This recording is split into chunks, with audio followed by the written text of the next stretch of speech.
Limang Vietnamese arestado ng NBI.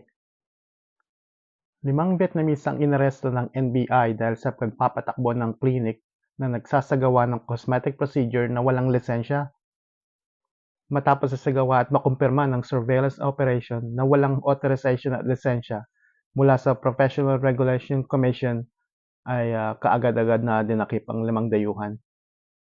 Nakumpiska sa mga suspek ang mga medical tools at iba pang kagamitan na ginagamit nila sa kanilang illegal na operasyon.